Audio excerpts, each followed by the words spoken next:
Strategic Living with Brian Holmes, episode number 33.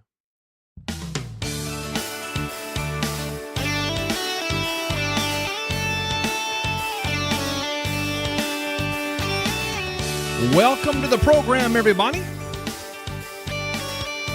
My name is Brian Holmes, and you have found the Strategic Living Podcast, where we are all about transforming minds, developing leaders, awakening dreams, activating destinies. Hey, we want to see you healed, your mind renewed and transformed. It is our great desire to see you become all that God has created you to be. Well, it's going to be a great episode today. We're still talking about relationships, and I am excited about what we're going to be talking about today. So I want you to just find a comfortable place to relax and to engage your heart and mind. Let's get started, everybody. Always a pleasure to have you with us, and here we are, episode 33, the Strategic Living online radio program. What a great opportunity it is for us to continue in this discussion about relationships. If for some reason you have not been able to listen to episode 31 and 32 respectively, I would really encourage you to go back. We got off into this discussion on relationships, and it seems as though each episode we just got a little bit deeper and more things began to kind of be unpacked, and we've been getting tremendous response. I'm so grateful for those of you who have commented, who have hit us on Facebook and Twitter and just engaged us in this conversation. Relationships, man, what would life be without them? And number two, the fact that we have this interface with each other in life requires us to talk about the very things we've been discussing here on the program. Well, what does it look like to be engaged in a healthy, life-giving relationship?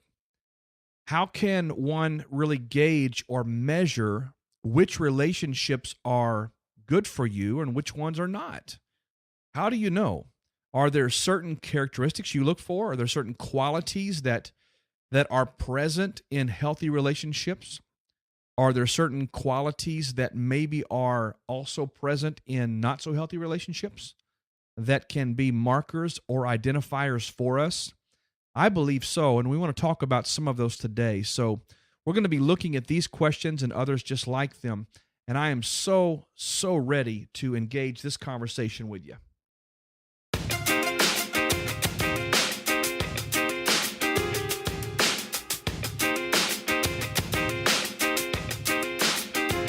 You know, the Bible has so much to say about relationships.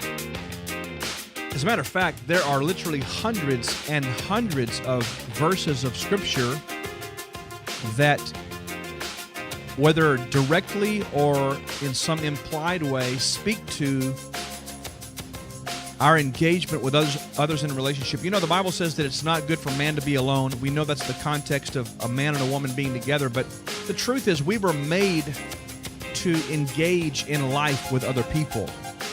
And so a few scriptures that we've looked at regarding that. Proverbs 13:20 says, "He who walks with wise men will be wise, but the companion of fools will suffer harm." It's a good thing to hang out with good people. It's a very wise thing to hang out with wise people. It's when you connect with, relate with, and do life with, choose to do life with people who are on a destructive path, that you find yourself in all kinds of trouble. Proverbs 18:24 says, "A man of too many friends comes to ruin, but there is a friend who sticks closer than a brother."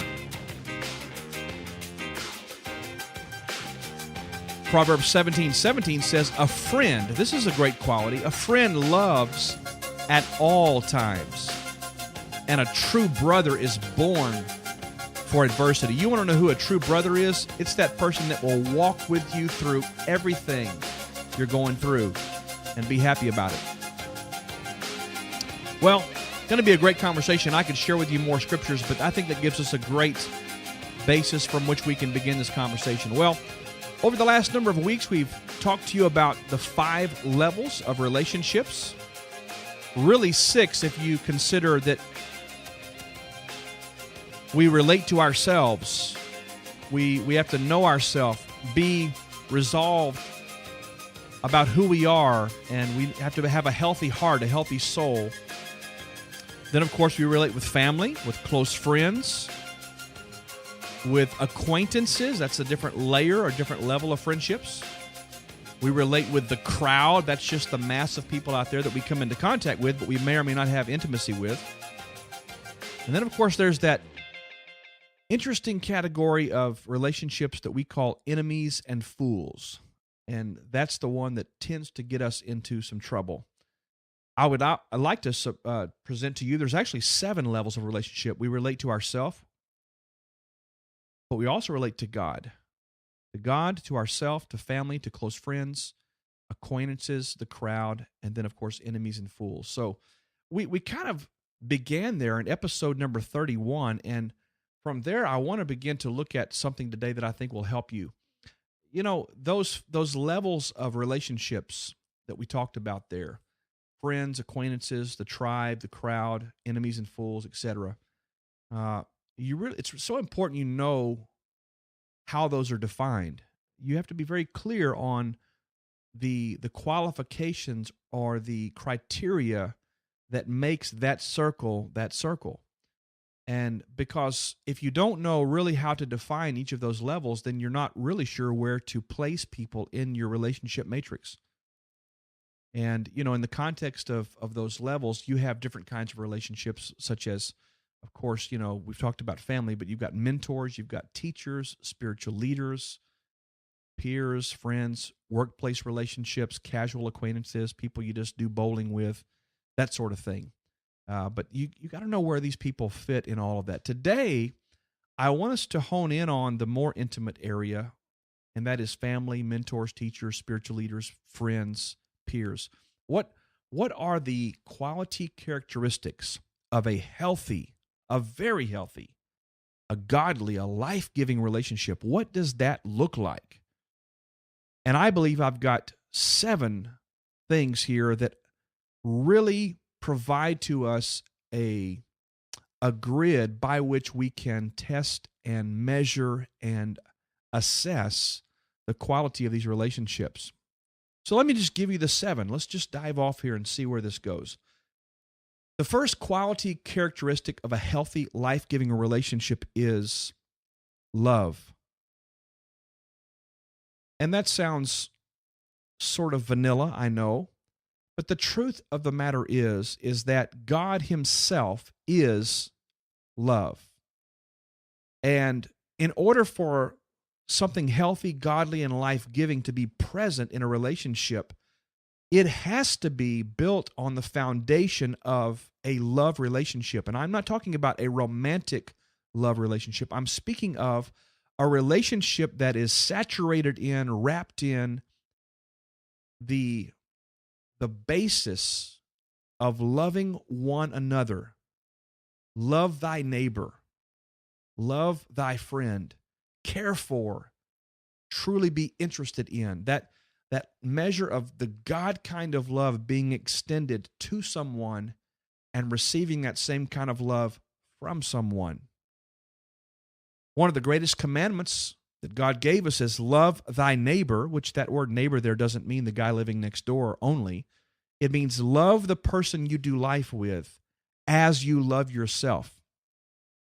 That's why one of these 5 layers we talked about is the relationship one has with him or herself. Because if you are really struggling with self-hatred, self-pity, you have self-worth issues or self-esteem issues, you will relate with others exactly the same way as you relate to yourself. You can't give someone else something that you haven't given yourself. You say, well, that's self-love. Yes. Yes. You cannot hate yourself and love others with a genuine and pure heart. It's impossible. I'll take it a step further. Let's talk about this. The Bible tells us that we cannot say that we love God. And boy, this affects a lot of people in the category of Christianity. We can't say we love our God and we hate our brother. Because you cannot have this dichotomy, this disconnect. We cannot love God our Creator and hate someone or not love someone who is just as much a part of God as we are. Love is the quintessential foundation piece. It is the centerpiece. It is the essence on which everything else must be built. There has to be this presence of God in a relationship, which is, in fact, the basis of love. So one of the 7 quality characteristics of a healthy, life-giving relationship, the first one is love.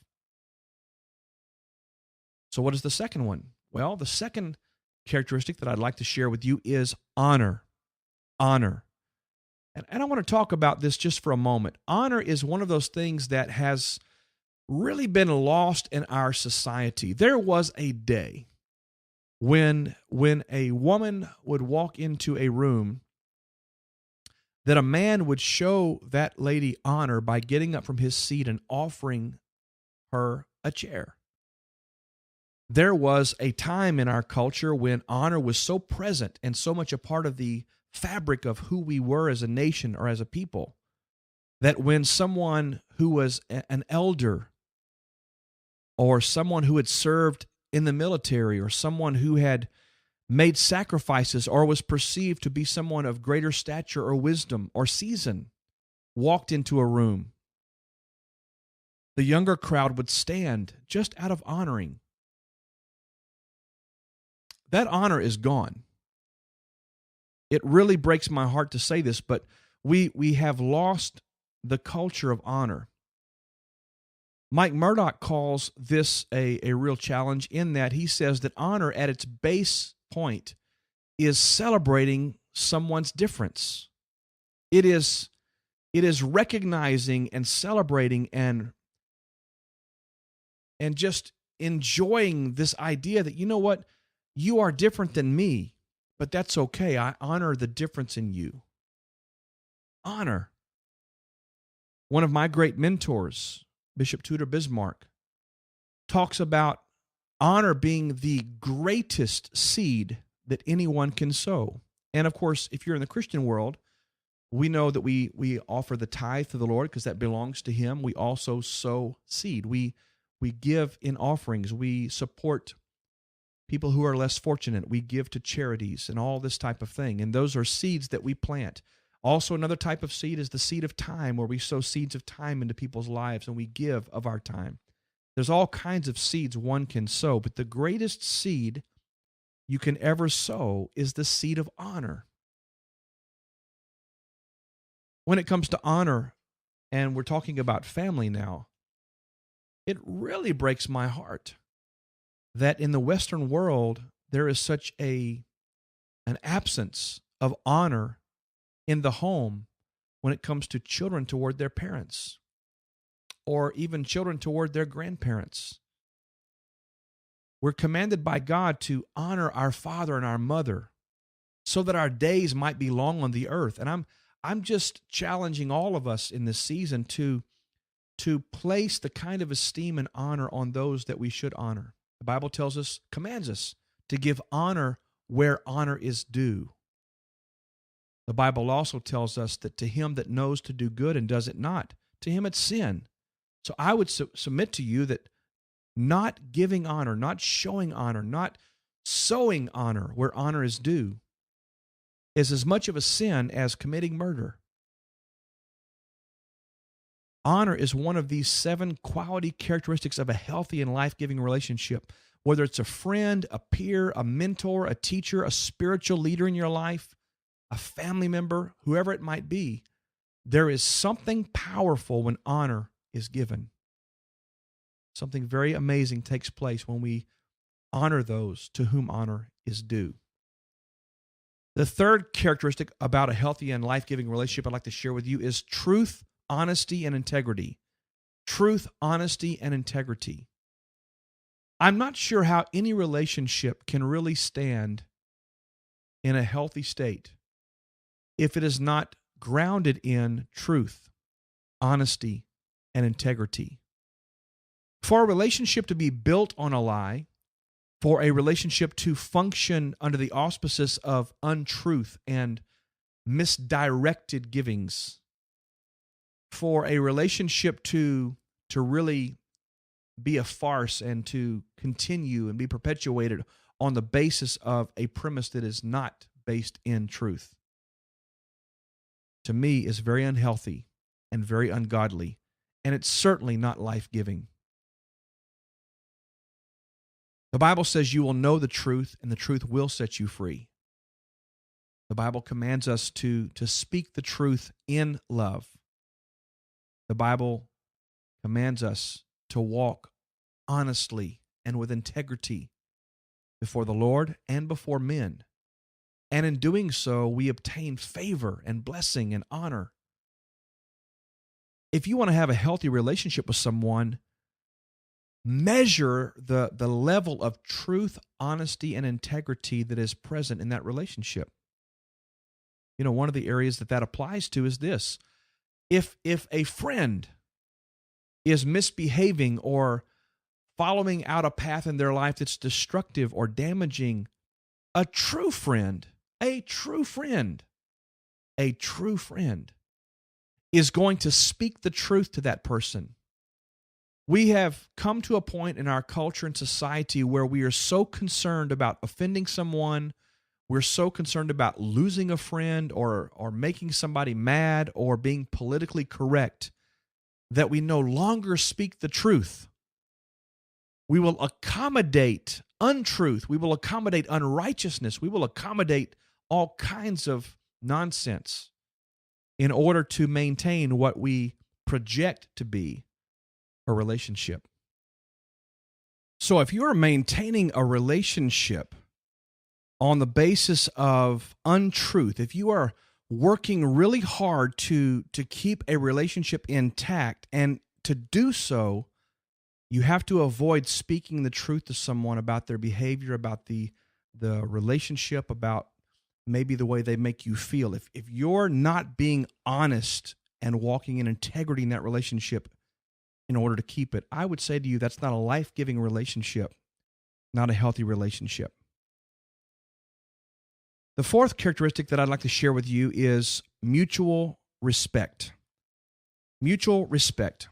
And this is a really important one because every one of us on some level want to be respected for what we know, what we believe, who we are, for our opinions, for our knowledge, for our experience. It is a part of the human condition that we desire to receive the respect of others. And I find that this is challenging, and it even has been for me, because while I want people to respect me, I find that sometimes I don't necessarily offer that in return. And if I might be so bold here, if I don't show respect, I won't receive respect. And so sometimes the lack of respect that I receive is a result of, or the fruit of, my showing little respect to others. Mutual respect is about recognizing the value, the worth, the experience, the knowledge, the grace that is on someone else's life, even if it's different than you, and respecting what they bring to the table in the relationship, even if their opinion is different than yours. Vice versa. If you have someone in your life that demands your respect and wants you to agree with everything they have to say and wants to constantly be right, it's the I'm right battle that goes on, then each party in that relationship needs to understand this concept of mutual respect, because until we can learn to respect and value each other's worth, then we're unlikely to receive the benefits that could be a part of that relationship. And if it's constantly this battle, then that relationship is not life-giving. Mutual respect. Number 5 is a really big one. The fifth quality characteristic of a healthy, life-giving relationship is trust. Trust. And this is a big deal for a lot of people, because If you've done life very long, if you've had a handful of relationships in your lifetime, at some point, it's very likely that trust has been violated. And I know there's a school of thought out there that trust has to be earned.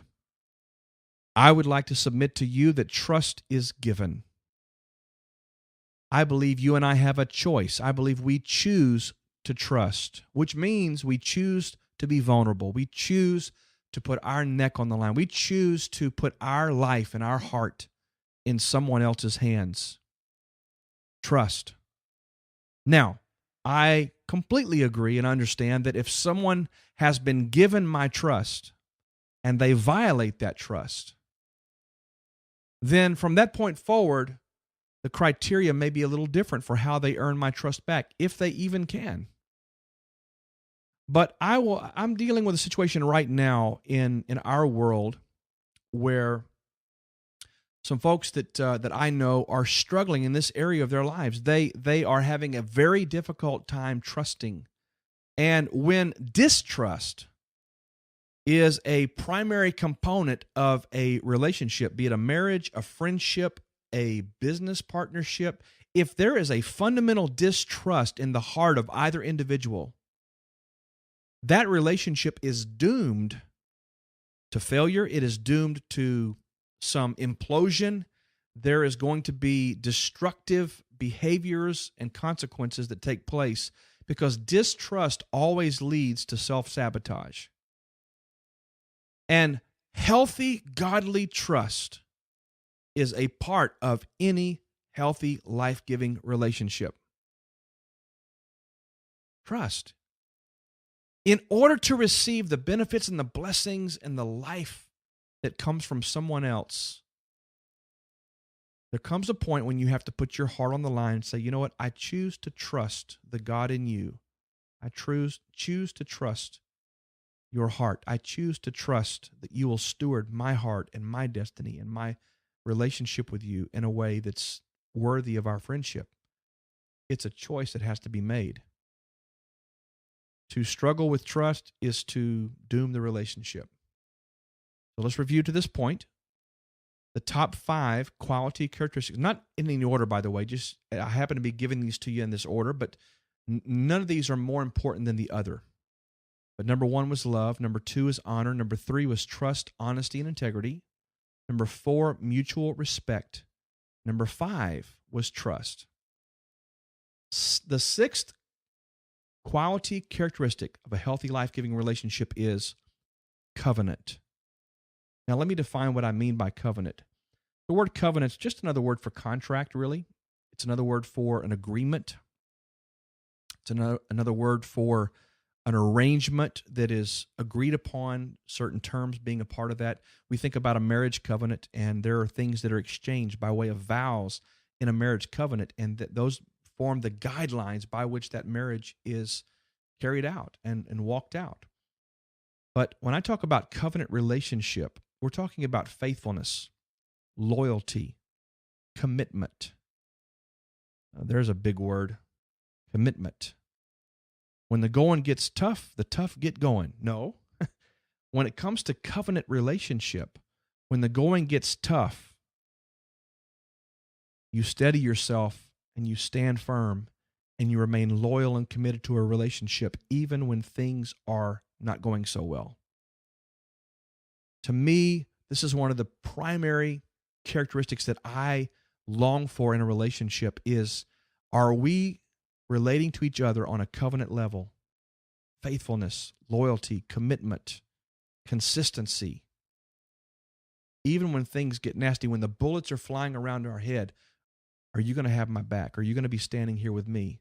When I'm going through all kinds of hell, when I'm going through trials, when I'm going through difficulties, is our relationship based in covenant enough that when I come up for air, I'm going to see you standing there in the trenches with me, doing life with me? To me, that's what relationship is really all about. Number 7, this is the last characteristic that I want to share with you today, is reciprocity. Reciprocity. Love, honor, truth, mutual respect, trust, covenant. and reciprocity. What do you mean reciprocity, Brian? Well, this is what I call the great exchange of life. This is where I am pouring out of my essence into you, and you are pouring out of your essence into me. There's no place for selfishness in a relationship that is characterized by a heart of reciprocity. I'm not just looking to be a taker. I am here to give as well. I'm not looking just to benefit from you and what you can do for me. I believe that God has brought us together in a covenantal relationship, and the very fact that he joined us together for this relationship means there's something that I can do for you and be a blessing to you, and there's a way that you can be a blessing to me. It is the law of reciprocity. It's give and take. It's sowing and reaping. One of the things that I find very disturbing is that in so many relationships, people join to your tribe or get around in your circle because they perceive that by being close to you, they can get something from you that will help them to become what they're trying to be. And maybe there's nothing wrong with that in its purest sense. However, the very idea of relationship is a two-way street. The very idea of relating with someone is not just for what I can get from you. It is, how can we exchange life together? How can we benefit each other? How can you draw on my strengths and how can I draw on your strengths? That's reciprocity. And I believe it's a very, very valuable tool in healthy, life-giving relationships. So let me review. The 7 quality characteristics of a healthy, life-giving relationship are as follows. Number 1, love. Number 2, honor. Number 3, truth, honesty, and integrity. Number 4, mutual respect. Number 5, trust. Number 6, covenant. Number 7, reciprocity, the great exchange. So here's some questions for you to consider today as we wrap up this episode. If you were to sit down and really assess the relationships you have in your life today, how do they measure up to these quality characteristics? Are they life-giving relationships? Or do you seem to be the person who is constantly giving of yourself but never receiving anything in return? Is that relationship grounded in a spirit of love? Is there honor being given both ways there? Is there really a culture of honor in that relationship? Do you feel as though those relationships that you're looking at and assessing, are they based in truth? Is that friendship the kind of relationship that if either one of you are out of line, that you can look at each other and say, you know what, I don't like the way you did that. I want to call you on that. I want to hold you accountable. Can you speak the truth in love to someone without them being offended? What about mutual respect? Do you feel as though that you are constantly giving the respect and honor that's due someone else, but they're not returning that to you? What about trust? Boy, this is one God's really been teaching me about. What about trust? Is there really genuine, authentic trust in those relationships? You feel as though the relationships could be characterized or qualified as covenant relationships where there's faithfulness and loyalty and mutual commitment to one another? What about reciprocity? Is there a beautiful exchange of life taking place on an ongoing basis? These are the questions that you have to ask as you assess and look at these relationships. One more way I want to ask you to look at this is grade yourself. Are you relating with others? Are you offering love? Are you offering honor? Are you offering truth, honesty, and integrity? Do you offer others in your world the respect they are due? Hey, do you extend unconditional trust to the people you relate with? Or are you struggling with trust because of previous experiences where trust has been violated? Are you faithful in your relationships? Are you loyal? Are you committed? Are you willing to give of who you are so that someone else can benefit? How do you perform in these relationships? The last question I'd like you to consider is this. What relationships do you have in your life today that if you're very, very honest before God, you recognize that those relationships are not healthy, they're not godly, and they're not life-giving? They are sapping you of energy. They are leeches that are taking life from you. They are there for selfish reasons. They have agendas that are not mutually beneficial. And are you willing to address those relationships and, if necessary, walk away from them in order that you might make space for the kinds of relationships that God would love to send to you that would truly add value and add life to you? I hope you'll take time to consider these questions, and I hope you will go to the show notes of this episode, go down to the comments section, brianholmes.com/033, and leave a comment. Answer these questions. Let's have a conversation about the relationships you have in your life and how we can all take our relationships to the next level. Well, I thought I was going to do maybe 1 or 2 weeks on relationships, and more things keep popping up in my heart and in my mind. So next week, I'm going to do another session on relationships, and we're going to talk about the law of association. The law of association. And I believe it's going to help you. Here's what it's going to be about. A man who hangs out with fools is a fool. A wise man hangs out with wise men. You've heard the old adage, you become the environment you put yourself in. If you have crazy people around you, you're going to act crazy. And here's the thing. When I associate or yoke myself to relationships that have certain characteristics in them that are not so good, then I'm going to basically sentence myself to outcomes that look like those relationships. So I want to talk about the law of association next week. I think it'll be helpful to you, and I look forward to sharing that idea with you.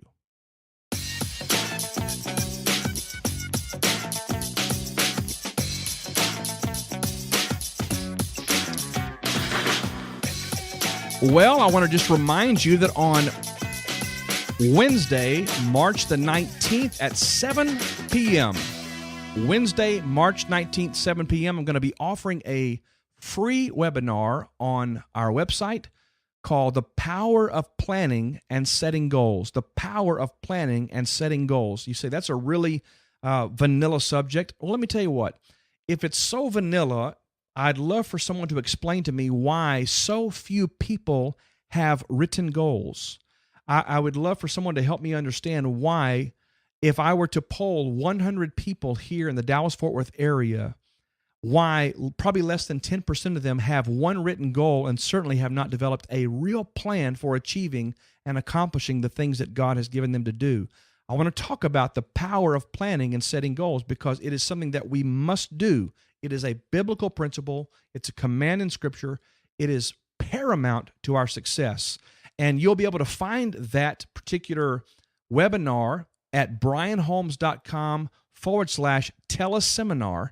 And, of course, we'll have advertisement for it on the front page of the website as well. We'd love to have you join us for that. I've been teasing you for several weeks. We are still working on, we're having some difficulty, I'll be honest with you, nailing down specific dates and venues around holidays and school functions and different things in the month of May. So we're looking at when we can nail down the New Beginnings Encounter Weekend in Houston, Texas. And as soon as we have that, I promise you, we're going to share it with you.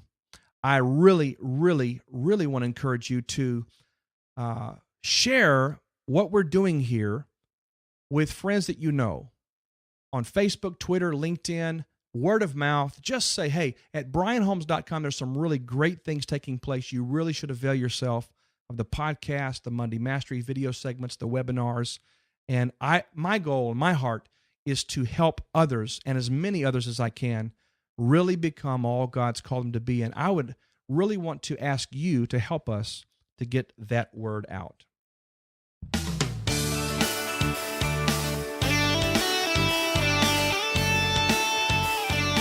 Well, again, if you'd like to comment on this episode, please go to brianholmes.com/033. Go down to the show notes, and we would just really love to hear from you, your comments, your questions, your feedback, how you're processing what we're putting out there.